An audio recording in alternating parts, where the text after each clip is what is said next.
खुलुमबाय लोगोफोर नोंथांमोनखौ बयखौबो दिनैनि बे आंनि गोदान मोनसे भिडिअ बरायनाय जाबाय दिनै थांनो नागिरदों जोङो मा होनो 31 डिसेम्बर ना दिनै लास्ट दिनैनि बे 2020 दिनै लास्ट खाय दिनै जोबथा गिदा जाहैबाय जों बेयाव ओंखायनो जोङो थांनो नागिरदों ओमफ्राय जों नैसिनाव थांग्रोगोन बे गोरलैमोननाव बिसोर थांनानै ओंखाम जाहोगोन बिसोर दिनै ओंखाम जानो इनभाइटेसन खालामदों जोंखौ स' ओंखाम जाहैगोन एसे बिनि उनाव गिदिर थांसै नामा दे होमबा दिनै बाय नै जोंना ओंख्रिया दिनै बिसोर जानो फैनाया अमा बेदरजों आलु कुकमेन बिथाङा जोंखौ इनभाइट खालामग्रा मानसिया बिथाङानो जाम्बा जाम्बा होनबावबाय नै बिथाङानो जोंखौ गोथाव संना जाहोनो नागिरदों दिनै बिराद गोथाव नुदों ओंख्रिखौथ' बोथिसे स्रायनो मिदिनायाबो फैफादों आरो सेर सेर लासिंसिं जानो लुबैनानै लेंहरगोन लासिंसिं आयौ लाजिबावबाय फैफानानै मानो लाजिदों आयौ लाजिलायदों आयौ बिदि लाजिदों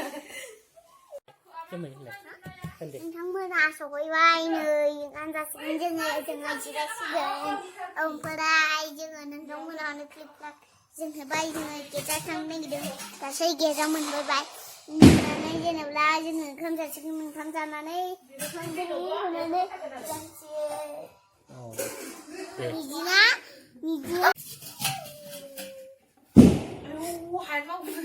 सोरदो बे रायजोफोर बुंनो हायोबा कमेन्ट होदो सोर सिनायबा दे सिनायबा दे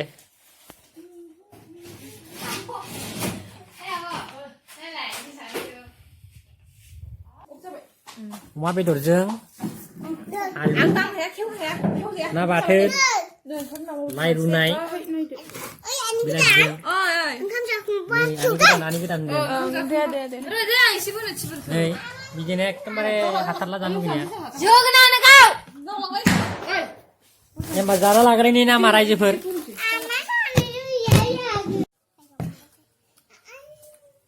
जाखांबाय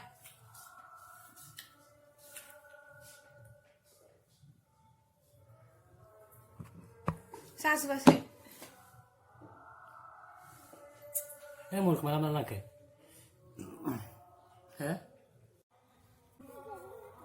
थांगासिनो गिर्जायाव बै जोंनि गिर्जा हwnaya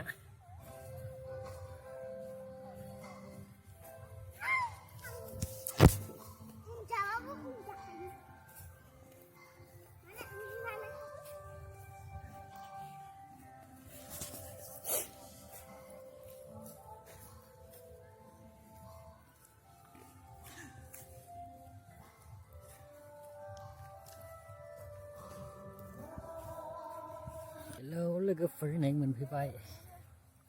गिर्जायाव बैनो जोंनि गिर्जा नुहुरनाया बायला जिला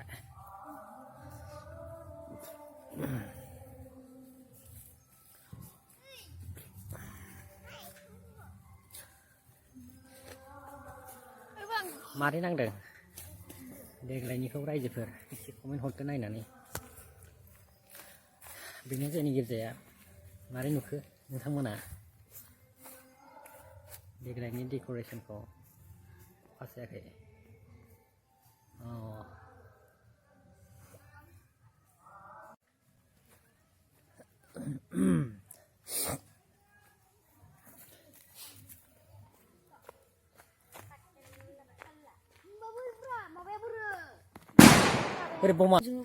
बम गावनिसै लोगोफोर नायदो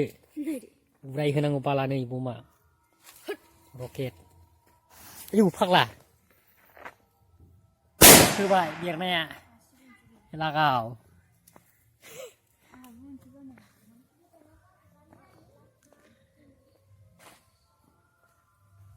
मा थान्दालै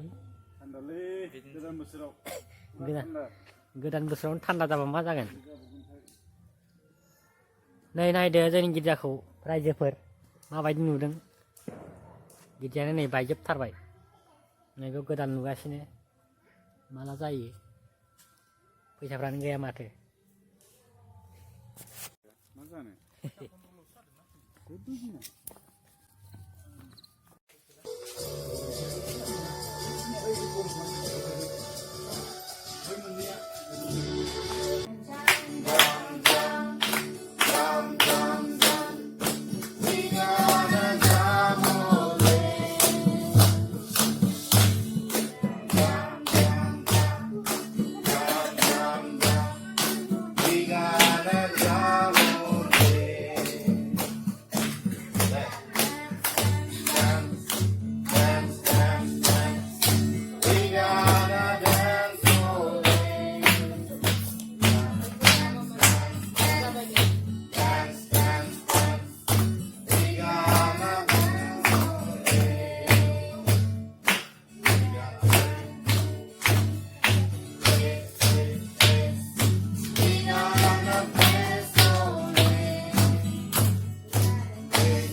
Istuti aratana upajati dede.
जाना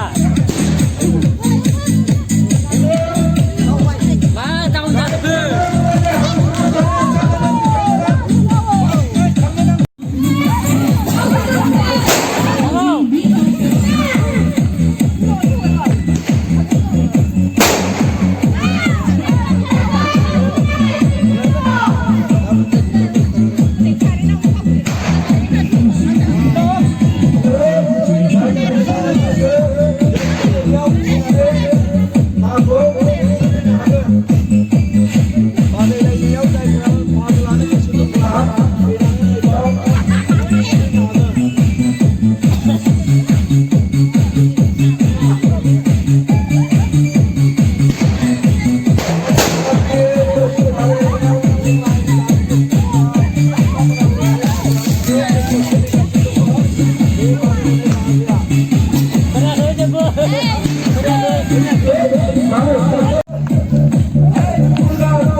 भिडिअखौ मोजां मोनोबा लाइक खालामदो शेयार खालामदो साबस्क्राइब खालामदो